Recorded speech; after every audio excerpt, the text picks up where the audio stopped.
Coming to the blotting techniques, probes are used to detect the specific molecules followed by gel electrophoresis. These probes cannot apply directly to gel, so the problem can be solved by the blotting techniques. Blotting is a technique for the detection of DNA, RNA or proteins present in a complex mixture immobilized onto a solid support, generally nylon or nitrocellulose membranes. Blotting of nucleic acid is the central technique for most of the hybridization studies. Nucleic acid labeling and hybridization on membranes have formed the basis for understanding of gene expression, organization, etc. There are three types of blotting methods: southern blotting, northern blotting and western blotting. Southern blotting technique was invented in the mid 70s by Edward Southern. This is a technique for detecting specific DNA fragments in a complex mixture. It has been applied to detect restriction fragment length polymorphism and variable number of tandem repeat polymorphism. The latter is the basis of DNA fingerprinting. In order to perform southern blotting, the DNA is extracted from the cell. The extracted DNA is treated with the restriction enzyme and the resulting DNA fragments are separated by gel electrophoresis, in which the molecules spread out from one end of the gel to the other. The agarose gel is then carefully removed from the glass plate and placed in the transfer buffer. In the meantime, nitrocellulose membrane and blotting papers are cut according to the size of the gel. Finally, nitrocellulose membrane is placed on the gel, above which blotting papers dipped in transfer buffer are placed. 5 to 6 pieces of blotting papers are placed on each side of the gel.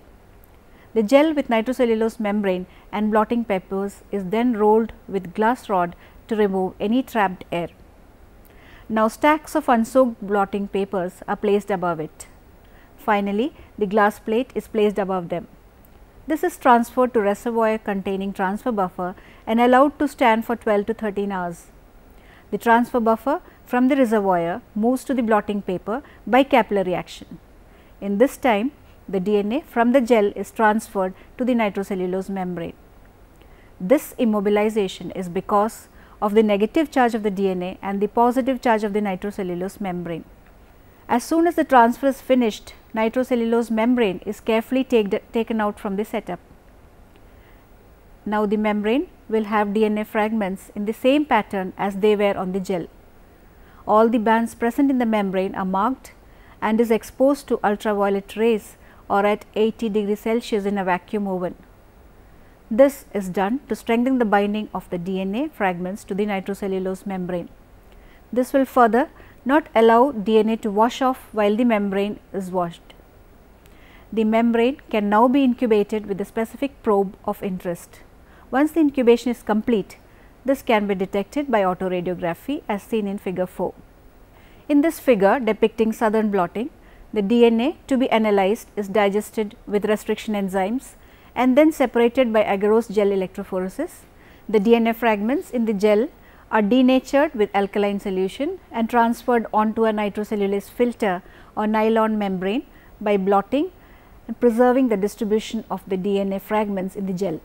The nitrocellulose filter is incubated with a specific probe. The location of DNA fragment that hybridizes with the probe can be displayed by autoradiography. Coming to restriction fragment length polymorphism. As we know, polymorphism refers to the DNA sequence variation between individuals of a species. If the sequence variation occurs at the restriction sites, it could result in an RFLP or restriction fragment length polymorphism. The most well known example is the RFLP due to beta globin gene mutation as seen in figure 5. In a normal cell, the sequence corresponding to the 5th and 7th amino acid of the beta globin peptide is CCTGA-GGAG, which can be recognized by the restriction enzyme MST2. In the sickle cell, one base is mutated from A to T, making the site unrecognizable by MST2. Thus, MST2 will then generate a 0.2 kb fragment and 1.2 kb fragment in the normal cell, but generate 1.5 kb fragment in the sickle cell. These different fragments can be detected by southern blotting technique as seen in the figure 5. The figure shows an RFLP resulting from beta globin gene mutation, which was done at the Cold Spring Harbor Laboratory.